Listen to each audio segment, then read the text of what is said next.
Good morning. This is December the 24th, Tuesday, 2024, and we are in BBA first semester compulsory English class, where yesterday we completed reading Michael Winnerip's essay, Loving the Boom, the Blue-Collar Millionaire, where Winnerip narrates the story of Robert Bartuglia's economic success. And while narrating how Robert Bartuglia became a millionaire,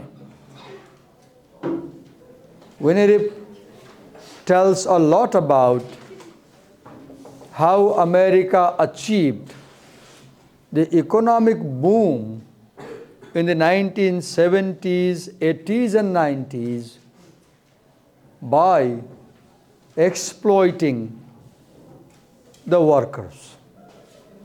For example, we have characters like Lau Vaca, the manager, who is,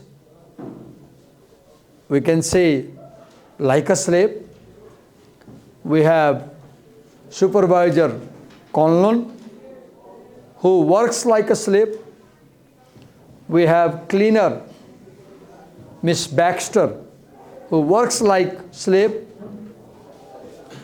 We have another worker, forgot his name, who works like a slave. And we see how Robert Bartuglia bids minimum to acquire the contracts and then hires part-time laborers, immigrant laborers, pays them minimum, he squeezes the workers like lemon, wrings blood from them, and makes profit by keeping a thin margin of 1.5% and becomes a millionaire. Whereas Baca, Conlon, Baxter, and other people working under him, they barely have few $100s with them. And we saw how what Michael Winnerip describes about American work culture is very true if we consider what Michael Ventura says in the essay, Someone is Stealing My Life or Your Life? Your life. Okay. So Michael Ventura's argument that in America, workers are treated like a slave because they don't have any prerogative, they don't have any power, and they don't have any profit sharing is proven to be true if we consider the story of the economic boom in Michael Winnerip's essay. This was what we read in the previous couple of classes. Now we are beginning to a new essay that has another theme, because the essay we read previously was with the theme of work. Now we have an essay with the theme of sex and gender. Gender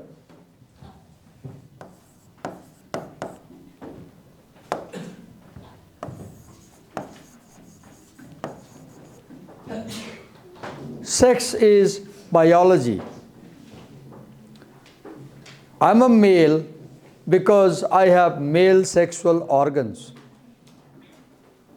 I have mustache. Biologically, I look like a male. Girls are female here because they have female sexual organs. They don't have mustache, for example. They look like girls. So sex is about biology. Male, female. Biological fact. I don't have grown-up breast. Girls do have. So sex is biology. Now gender is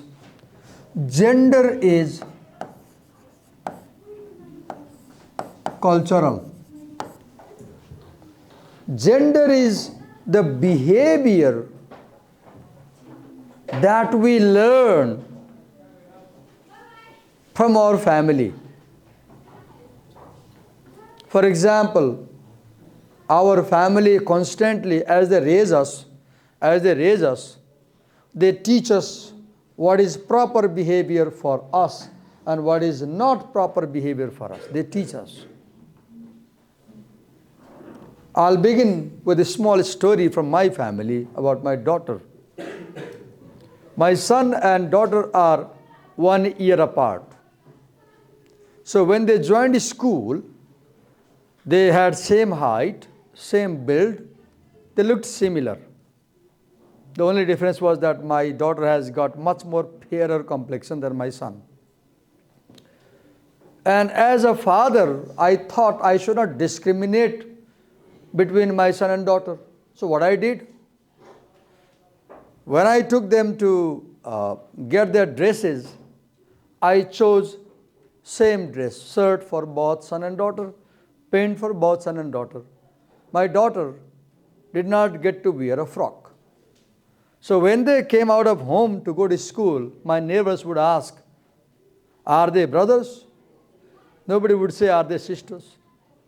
They would say, are they two brothers? And I'll clarify, no, she's the sister. And they'll be surprised. They'll say, oh, she's a daughter? Yes. Because my daughter didn't have a long hair. Up to class 3, they looked alike. Nobody could tell in the street which is boy, which is girl. Then one incident happened. Every month I used to send them to the barber to get the hair trimmed. Once, when my wife told my son and daughter, now go to barber and get her trimmed, my daughter refused to go to the barber. Then she scolded, go, get your hair trimmed. She refused and she began to cry. Then I told her, why don't you go to get your hair trimmed with brother, go. She wouldn't. Then she began to cry. Then we asked her, why are you crying? When I'm asking you to get your trimmed, what's wrong? Then, with tears in her eyes, she told a story that I want to share with you. And this story will help you understand how our society shapes our gender role. She said that in her classroom, the teachers, lady teachers, because in kindergarten they have all lady teachers, they tell her that, oh, you are a boy. And the teachers do not allow her to sit with the girls. And the teachers place her with the boys. And she doesn't feel comfortable. One incident. Then she said that yesterday they were distributing house ribbons because they have just formed houses. And we have blue house, yellow house, red house, green house. And then when my turn came, they said, no, we can't give you ribbon because you have no long hair. Where will you put the ribbon? The lady teacher showed the hairpin. And she said, you can't put a hairpin here. You are a boy. Where will you put the ribbon? And I felt hurt. So I don't want to get my hair trimmed. I heard the story. And I understood what had happened with her. I knew that the teachers do not know how to raise students. So it's their mistake. And I said, okay, don't go to get her hair trimmed. Couple of weeks, she got long hair, and she began to use pins, safety, I don't know what you call, the pins that you used to put on the ribbons. And then she would put the ribbons, and slowly she got long hair. As she grew and she came to class 10, 11, 12, she was like a tomboy. Even today she's like a tomboy. Tomgirl, not so tomboy, tomgirl. A tomgirl is a girl who is biologically female, but psychologically she behaves like a male, courageous, brave, outgoing, outspoken. Wonderful child. I began by telling this story to you, make you understand that, look, to my daughter's case, she was forced to keep long hair by the teacher. So the school taught a wrong thing to my daughter. What wrong thing the school taught? The school taught the wrong thing that girls keep long hair. Whereas around the world you see, there are 1,000 girls, million girls who have short hair. Nothing is wrong in long and short hair. But the teachers thought that being a girl means having a long hair, putting on ribbon. That is called gender shaping. There is a book by a famous French philosopher. I will encourage you to read whenever you find time. It's a good book to read. The name of the book is The Second Sex.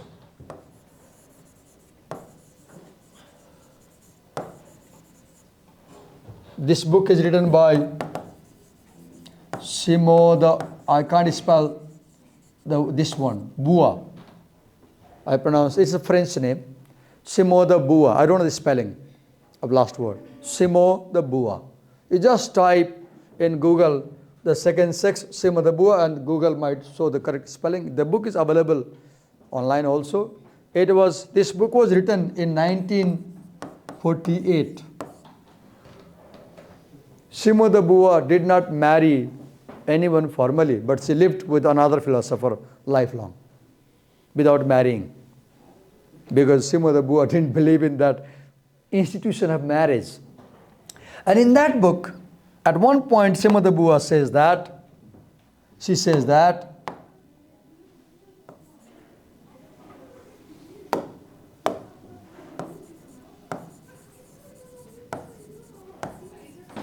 women are not born,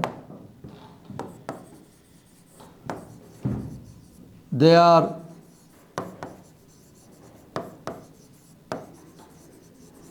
culturally made. They are culturally made. I'll ask the girls in this classroom to reflect what I teach you right now. Reflect about your family and parents and how they treat you. And you will find that chances are that your mother and father, to the girls here, they teach you more things than they teach to your brother in the family. They give you more instructions about do's and don'ts. There are more do's and don'ts to the girl child at home than the boy child. I think I'm saying true. You will agree. I know one student, I taught her in 11, 12. One day while assigning homework, she wrote a letter to me and placed inside the page. While checking her homework, I saw the letter. First I was uncomfortable. Why she's writing a letter to me? I read. And in the letter she says, Divakar sir, I'm writing this letter to tell you about my problem. And she describes that I don't want to study. I have no interest in study because my family discriminates me. Her name was Shanti Shrestha. Wonderful child. And then she tells a story. For example, she says, Divakar sir, me and my brother leave home to go to college at the same time. My brother is in class 9, I'm in class 11. And my brother gets 50 rupees for breakfast expenses, and I get only 20 rupees. And with 20 rupees, I can't even buy 2 samosas. So I go hungry in the college, whereas my brother gets 50 rupees. Boys, listen carefully and make some realization, and girls also. Then one example, she says, I could never imagine, I could never think why my parents discriminate like this. Second example she gives that my brother arrives home late in the evening, around 8, 9 from his school. But my parents say nothing to him. But I must arrive by 5. If I am late by 15 minutes, my mother calls me in the room and she puts lots of questions. And I have to clarify where I went, whom I met, and everything. Whereas, when my son comes late around 9, 10 in the night, nobody asks him any question. So seeing this discrimination in my family, I don't want to study. This is a real story that I heard from my student about 20 years before. Today, Shanti is in America. So I told these stories to create a background to the essay. Because this essay is about, as you can see here, gender differences in language use. You know, language and power are very connected. For example, I have seen these days that many of the girls, married girls, wives, they call their husbands as Baba. I have seen. They call Baba. Baba Aishu, Baba Khaishu, they say. No problem. But understand, what do the husbands call the wives? The husbands call the wives as Babu. I have seen. See the difference. Wives call husbands as Baba and husbands call wives as Babu. See how language and power go together. Understand, this is very serious. So the girls here. Girls, when you call your boyfriend or husband Baba, so Baba is somebody, one meaning of Baba is father. One meaning of Baba is father. Another meaning of Baba is somebody respectable. So Baba is always taller, bigger, larger, older than you. Senior. Baba is senior. Baba is respected. Now, how is Babu? Babu means tiny. Babu means tiny. My father calls me Babu because I am small for him. But when your husband calls you Babu, he is reminding you that you are small to me, smaller than me, junior than me, lesser than me, less important than me. And when time and again you call your wife Babu, Babu, Babu, you make your wife feel over the time that you are the second person, you are secondary and your husband is primary. For example, let me give you my example from my family life, my married life. My wife calls me Raja. That's the term she uses.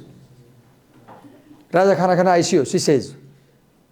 And I call my wife Nani. I say, Nani khana pakyo?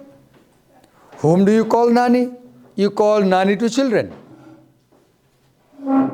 You call Nani to children. Now do you realize? We are married for 35 years now. For 35 years, my wife has been calling me Raja, Raja, Raja. Now I see that she behaves me, she treats me like a king. If I am late arriving home, she won't eat. She will just drink water and keep waiting. She won't do anything but asking me.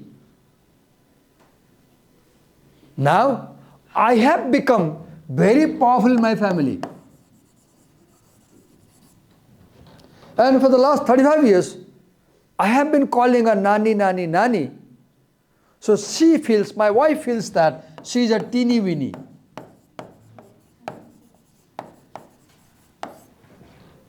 My wife feels that she is a teeny weeny. She feels that she has less power. She feels she is subordinate to me. As a result, me and my wife do not have equal power relationship. This is very serious.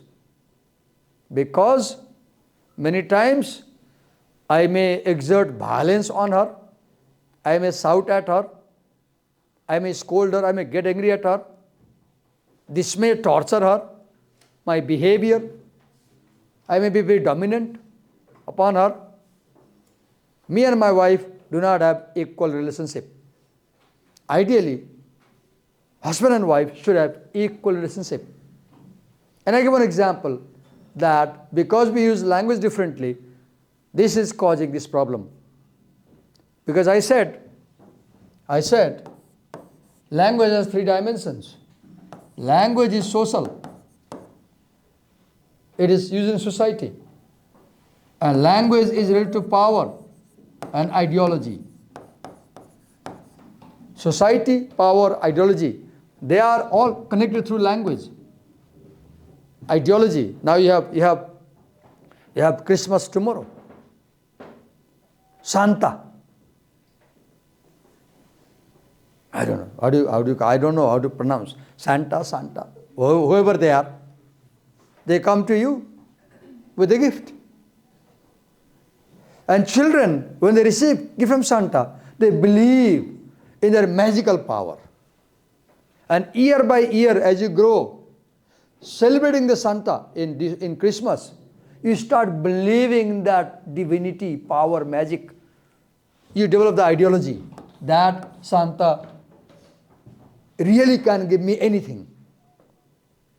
Whereas the things that Santa gives, they purchase in the market. They don't bring from the sky. Right? So society, ideology, power, they're very much connected. Now let's get into the essay now. With this enough background. Okay. So, look the kind of books she has written, Deborah Tannen.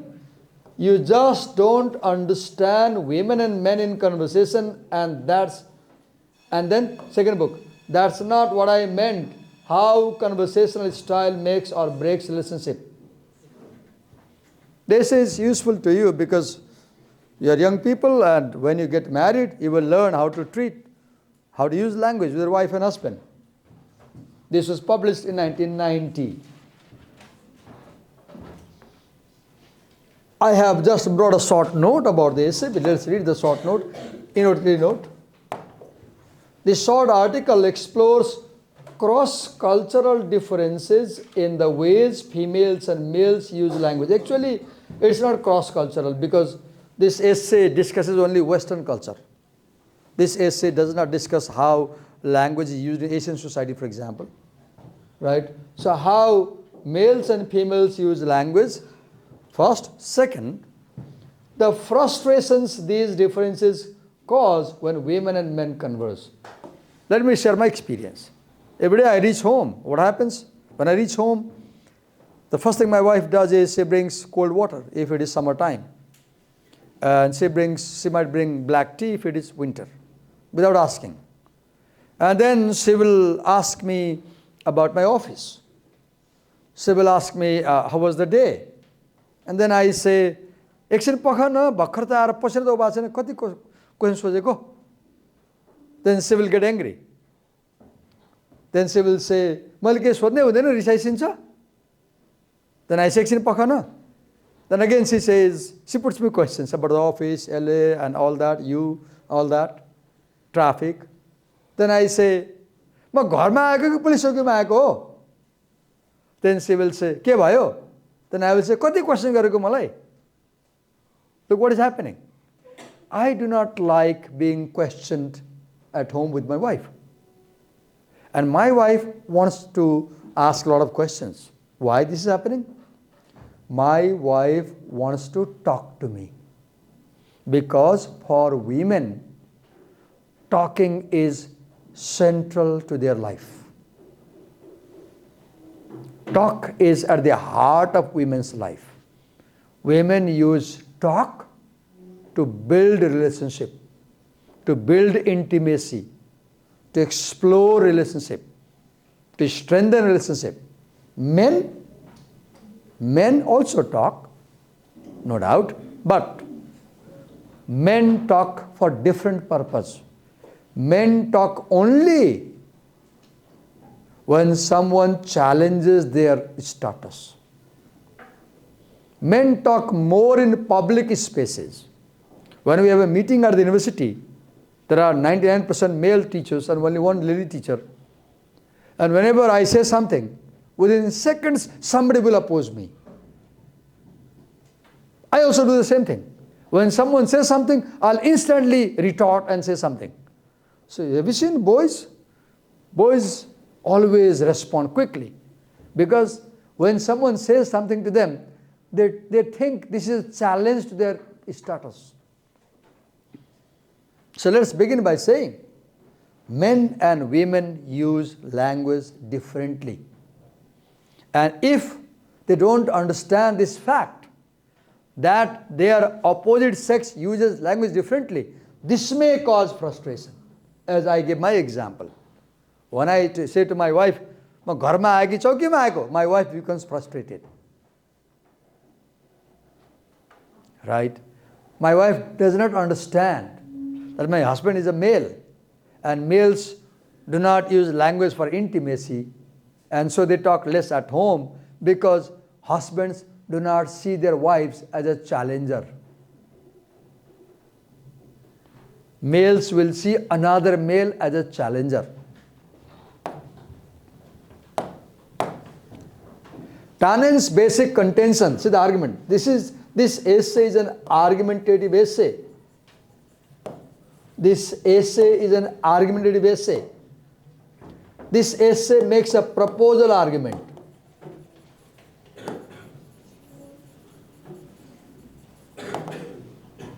What is a proposal argument?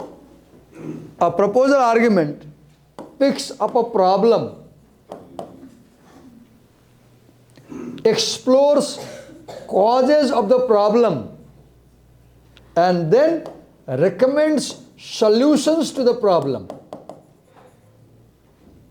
So in this essay, Deborah Tannen picks up the problem of language use by male and female genders, problem, and explores causes why men and women use language differently. She explores in detail. And finally, toward the end, she recommends a solution. She proposes a solution. So this is a proposal argument, or it can say this is a problem solution argument.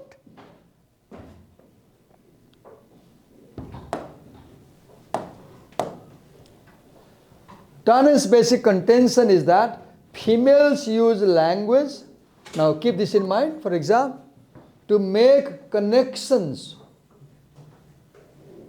to foster intimacy, whereas males use language to preserve independence and negotiate status.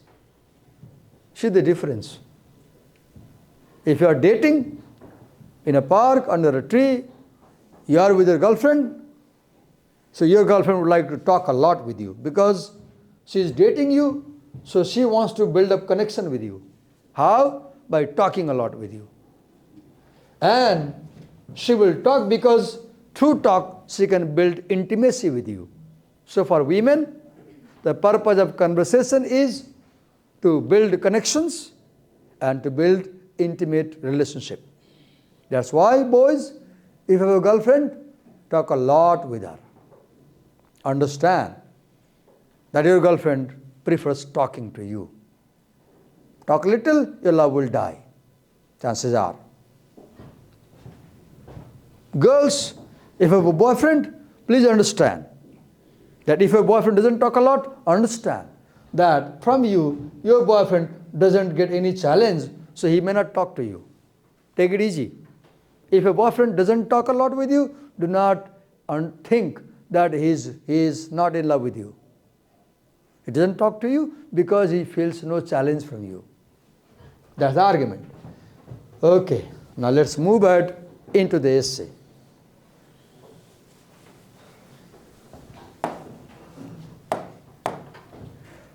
The essay begins with a scene, a dramatic scene. Reading this essay, you will learn how to start an essay.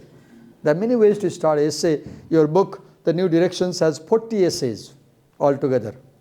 15 long, 25 short.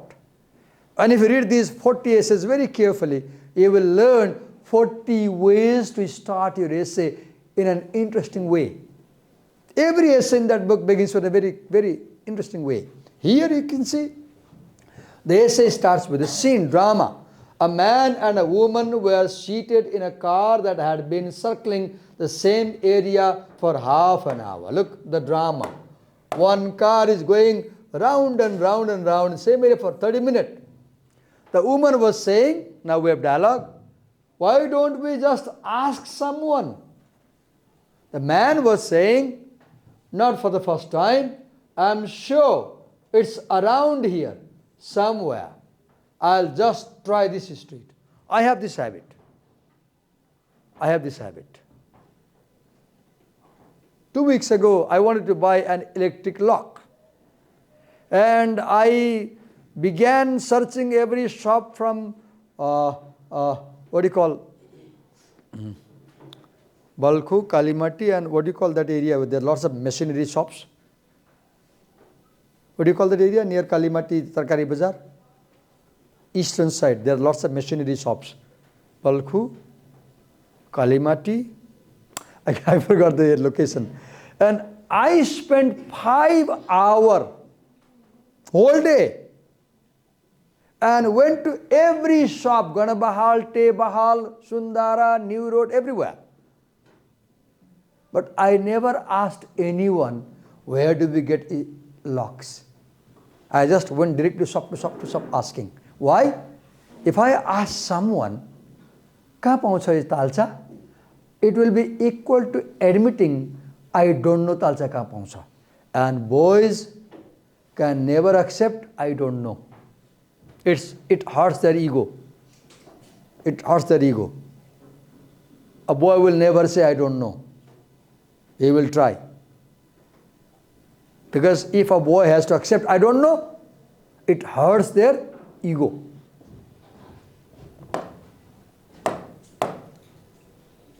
Look here, we begin with the scene, right? We have a man and we have the woman. So what is the man doing? The man is trying and trying and trying. And what the woman says? Why don't you ask? The man says, wait, I'm sure it's around here somewhere. I will just try this street.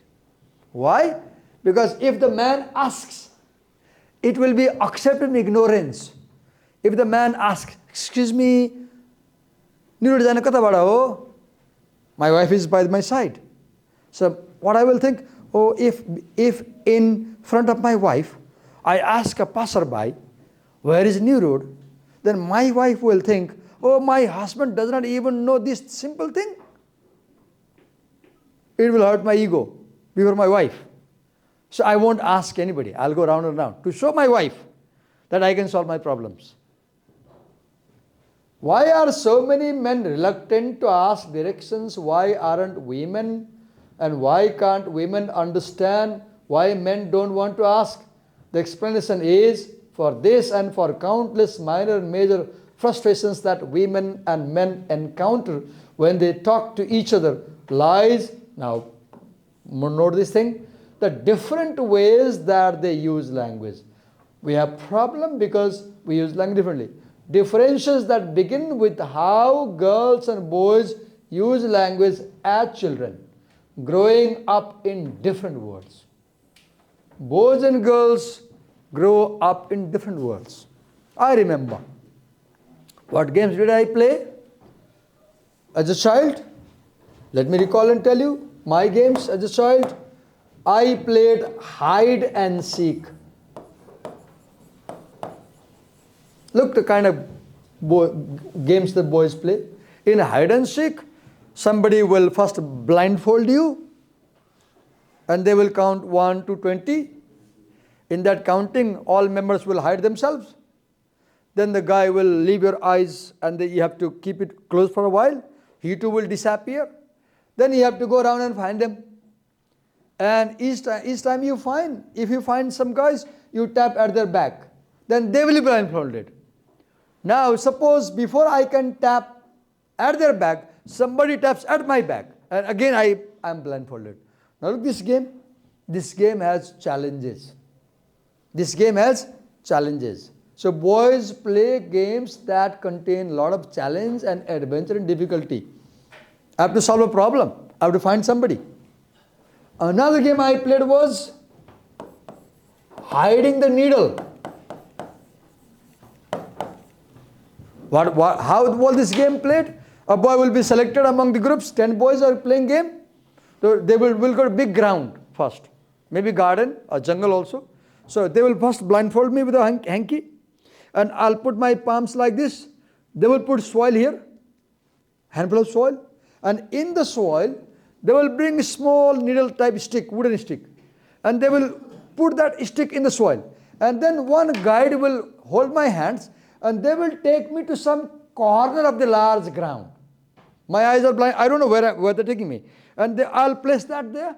And then the boy will take me over another direction and then open my eyes. Now my challenge is I must find where is that needle.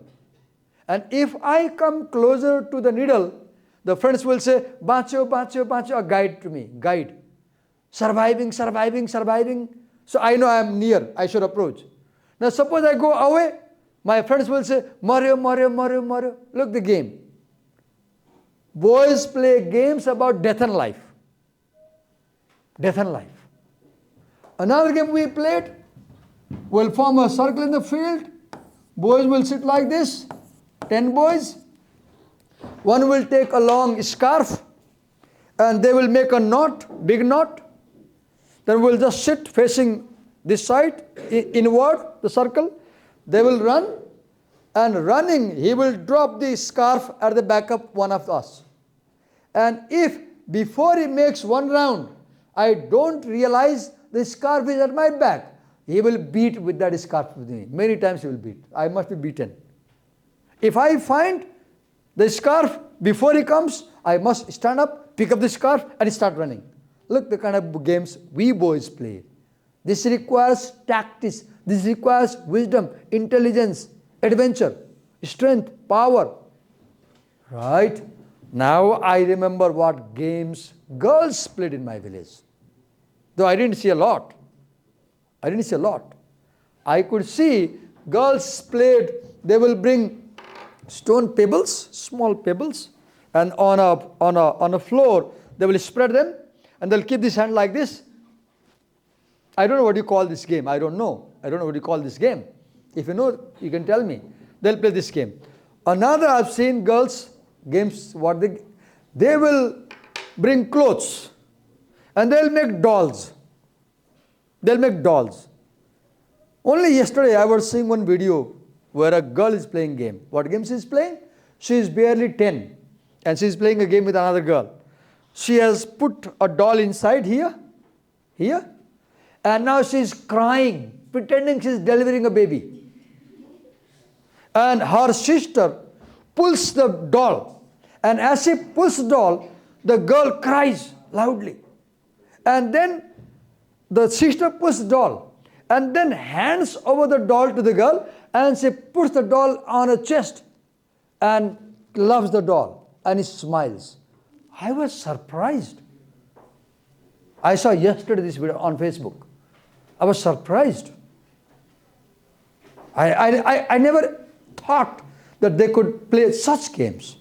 I've seen girls playing. What the game do they play? They bring bricks. They'll make house. They make bedroom. They make living room. They make kitchen. They make stove. They bring firewood. They pretend they're lighting fire. And they bring cups and plates. And they pretend they're cooking. And then they pretend they're serving family members. These are the games I've seen girls playing. I'll be happy if the girls in this class can share more games you played, right? Can somebody share the games you played as a child? We'd like to hear you. Let me come down and ask this someone. Can you share any games you remember you played as a child? You played no game? No game. Did you play any game you remember? Can you? Yeah? Okay, Bhana Kudi, same I described. Can you tell any game you played as a child? I don't remember. You don't remember. Okay. Maybe these days you don't get a chance to play games, right? Because you are raised in such an environment that you are away from nature. Okay. So what we read? Girls and boys grow in different world. They grow in different world. Anthropologists, sociologists, and psychologists. Now look. Deborah Tannen brings references from those who study the development of human society and human life, from those who study social behavior, and those who study our mind. And look her finding. Little girls play in small groups. Boys play in larger groups.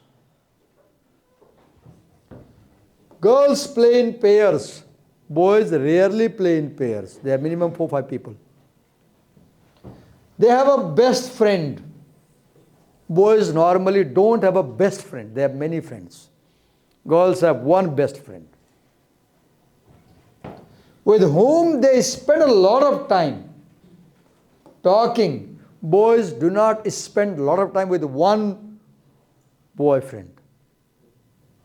A friend is a boy. No. They spend time with many boys. It is the telling of the secrets. Now, what do the girls do? Girls tell the secret to their friends. Boys do not share secrets with other boys. I never share. No. I never. But I've seen. I hear my wife talking over the phone. I overhear her. And sometimes I scold her. I say, "Yesto kuran bhanne ho?" Then she realizes. But I've seen that women easily share personal things, secret things with another women. Men don't do that. Right? That's why somebody said, I'm sorry, it's not offensive. Somebody said, if you want to keep something secret, never tell it to women. Because within minutes, they will publish it. Women can't keep secret. There is a saying. This is not a good saying, because this is gender bias. It is a gender bias saying. But people say that women can't keep a secret. They easily open their heart.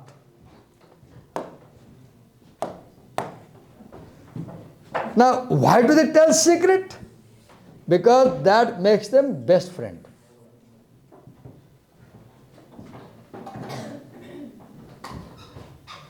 They learn to use language to negotiate now. Yes. Girls use language to negotiate intimacy. They use language to build relationship, to make connection and feel close to each other. This is how girls use language. Now look, number 4, boys. As you read this essay, do you realize this essay has another feature? It is a comparison contrast essay.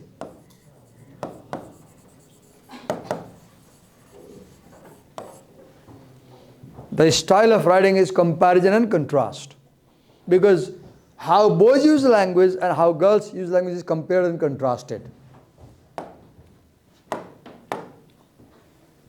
Boys, on the other hand, tend to see the language of comparison and contrast. Please learn this language when you write essays in IELTS and TOEFL and GMAT, SAT in future. See the language of comparison. See this language. On the other hand. When you compare, use phrases like this. Boys, on the other hand, tend to play competitive games. Look here. Here, there is no competition. In larger groups, look, small group. See the contrast. Large group. See the contrast. Which are hierarchical. That means senior, junior. Whereas girls' games are not hierarchical. They are more about intimacy. High status boys give order. I remember. We used to play a game. In Kartik, we had hay in the angan, paral.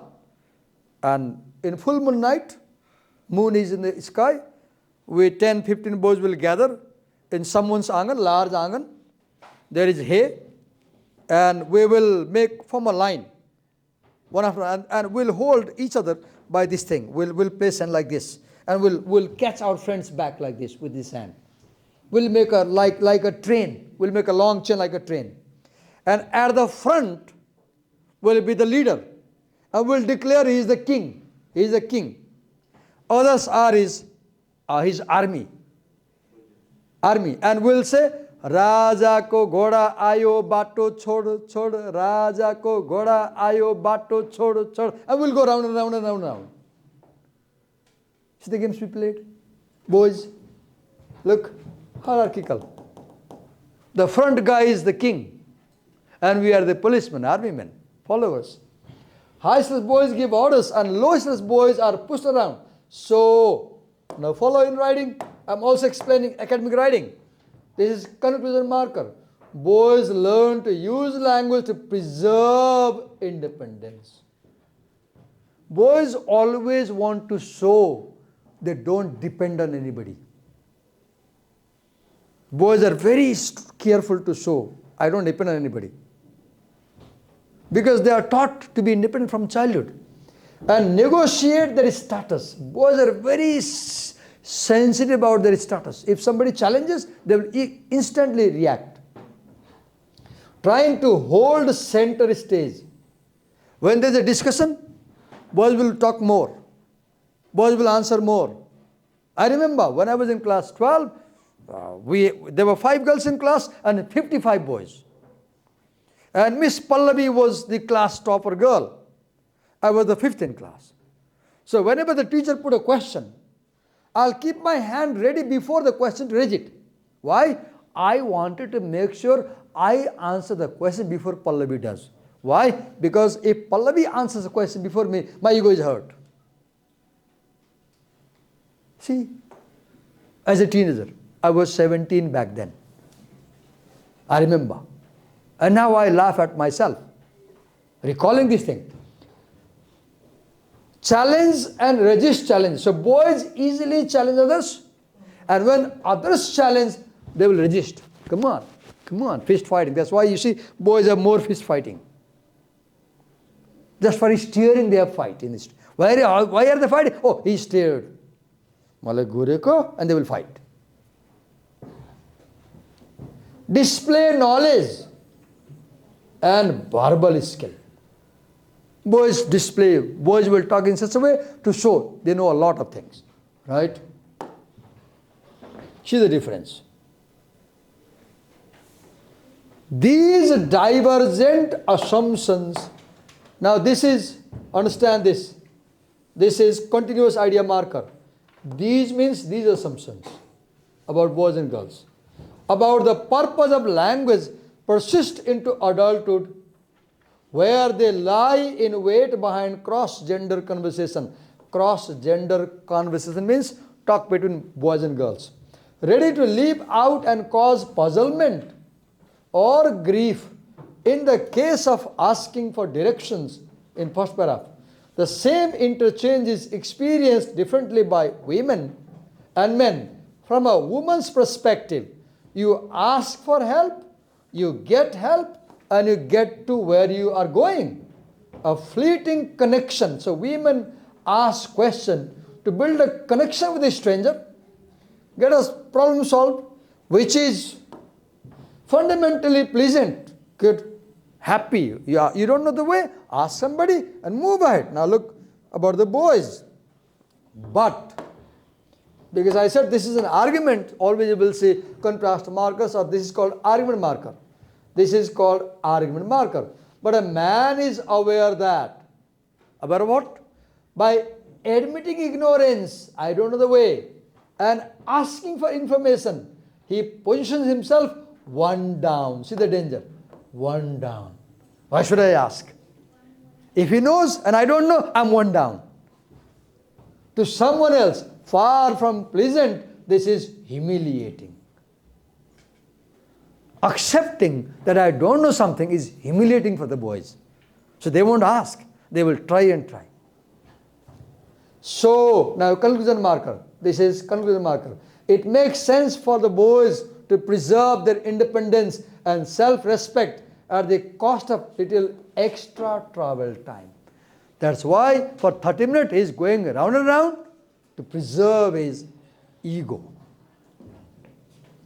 Here is another scene. Now in writing, let me teach you more thing. When you write essays, how do you develop your paragraphs? How do you bring transitional phrases? See, this is a transition.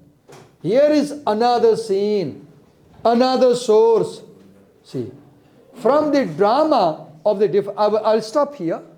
I'll stop here, and in tomorrow's class, I'll continue from paragraph 6. Remind me where I am. Thank you.